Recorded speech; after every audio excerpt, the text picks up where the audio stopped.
So more than 150 of New York's biggest and most powerful business leaders slamming city leadership in a letter to the mayor. Company executives saying that corporate offices are not ready to invite workers and visitors back to the 5 boroughs until concerns surrounding a rise in homelessness, an uptick in gun violence, and city sanitation are all addressed. Richard Giacobbe joins us with the considerable economic loss to all of New York if these companies move out. Richard. Steve Derry, there is a lot to address when it comes to city life in the world of COVID, and it's a small group of multimillionaires who have decided they have too much widespread anxiety to just sit back and watch. CEOs of some of the largest and well-known companies in the country are telling New York City's mayor, enough is enough.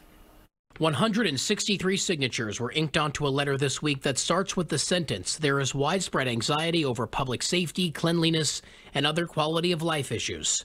The men and women who signed it are referring to what they once called the greatest city in the world. It can be fixed, and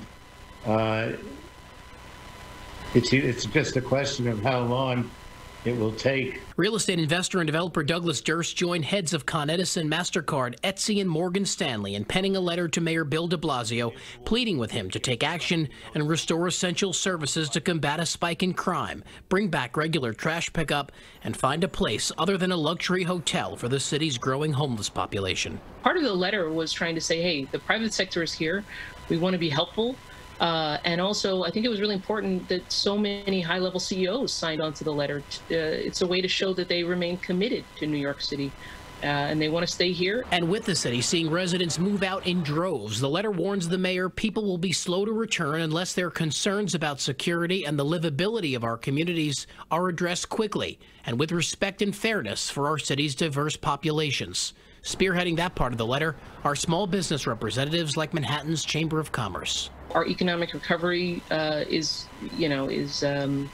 reliant on people wanting to come back to the office and tourists wanting to come back to visit New York City. But some politicians feel like the letter means nothing if these CEOs don't do anything about it. These are some of the richest people on earth, certainly the richest people in the city and state.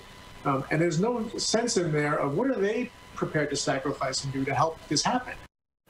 Mayor de Blasio did respond to the news of this letter in a tweet last night, saying in part, quote, "Let's be clear, to restore city services and save jobs, we need long-term borrowing and a federal stimulus.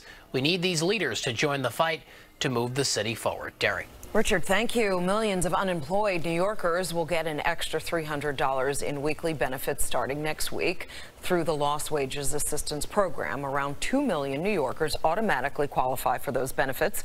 Another roughly 400,000 may also be eligible but need to submit additional info. More than a half-dozen states have already started to issue that $300 a week through the federal program.